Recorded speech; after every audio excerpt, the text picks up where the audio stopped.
Shut out. This is Lawrence D. Adams. I'm going to drop something today. It's going to be sort of controversial. And when you understand it, it's going to blow your mind. Shout out to BGS and Warren B. Warren B posted a video. I'm going to tag it when I get this video up. And it was called Slave. And then BGS came and explained on the video about some concepts. But I want you to realize, and I want you to get this, that you were not supposed to be the thinking class, black men or men at all, or black men particularly. You were not supposed to be the thinking class. So Warren B gave his explanation between a matriarchy and a gynocracy from what PGS has said. A gynocracy is when women are in rulership on all levels, not just on the level of the family, but politically, government-wise, and all decision-making. Matriarchy is more of a fact of the family side of it. But what's interesting is, within the black culture or the black family, we have a gynocracy. We have a gynocracy. We have a gynocracy so entrenched inside of our culture. So when I listened to the video like 3 times, it made me think about something, that men were never designed to be the thinking class. So BGS made reference to, it's called the Mohawk Conference, the questioning of the Negro. And that the black men were only good for trades, working with their hands. But the black women were designed for what? To think, or to reason, handle the money, and do things like that. So when you look at it, black men were not allowed to read, and this was in 1891 when this Mohawk conference happened.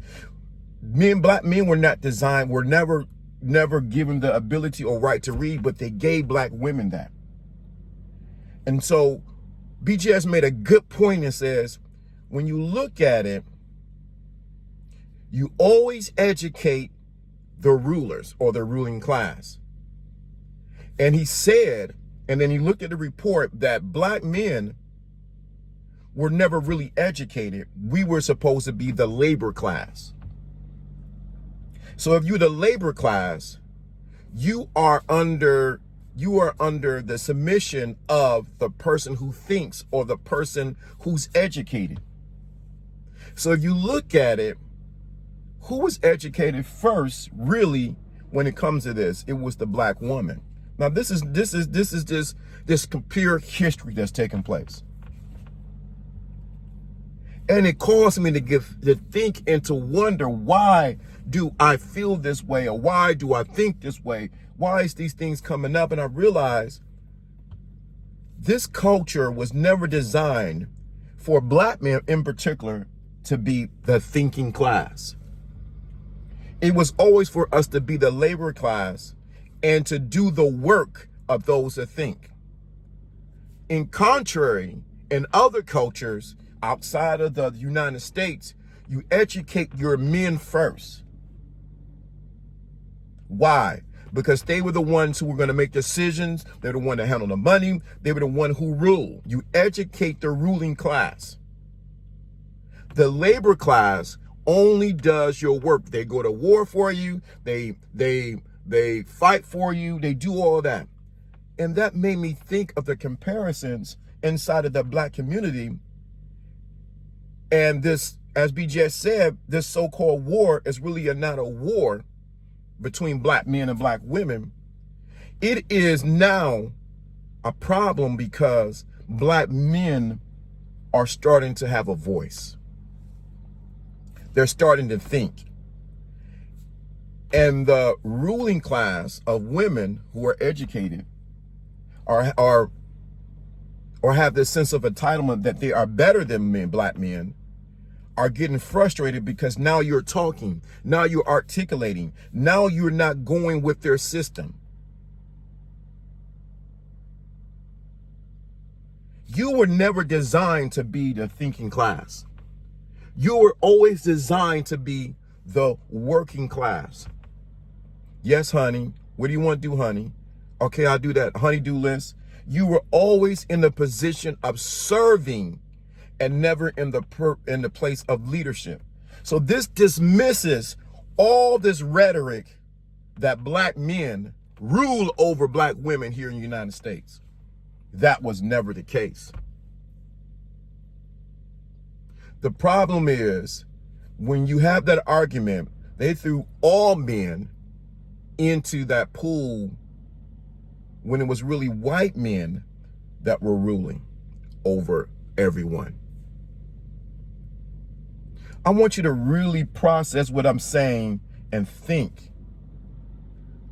That means that women only look at you, and particularly black women, this is a hard pill to say, only look at you for what you can do for them because they only look at you as the labor class.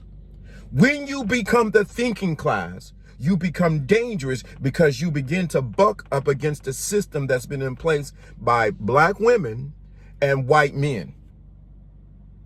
See, there's no problem educating the black women because why? The white man condones it.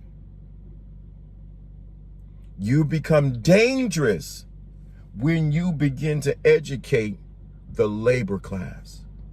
When they begin to think with their minds and not with their behinds.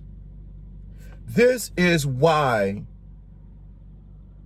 the pimp is so dangerous, because he's counterproductive, or he's counter to what the ruling class wants. Because he outthinks her. He outthinks society. He outthinks how things should go. So he becomes an anomaly inside of a system that was designed to put you down. And I know this is a hard thing to digest and for me to say, but the reality of it is a lot of women only look at you, not just black, of what they can. You are the work mule. You are the work mule. You are not the person who's supposed to think. And it's interesting because I always hear sometimes women say, well, the man need to do something. He need to lead. He was never been educated to lead. It was been always, if you look at your family, look at the families around you, that women were put in place to lead the family and not men. So I'm here to tell you, you becoming the thinking class is dangerous. How dangerous is it? It becomes so dangerous because you are coming against the system that's in place. That's why you have all this rhetoric and all this talk and argument on social media, and women saying this, men ain't this, because they want you to get back in line. If you get back in line, you can go back to work. But the moment you begin to strike and say, I'm not going for this, I'm not selling for this, no, this doesn't make sense, and you begin to stand up, you go against the system that's been in place, not just in years, but for a lot of years, I'll say over 100 years.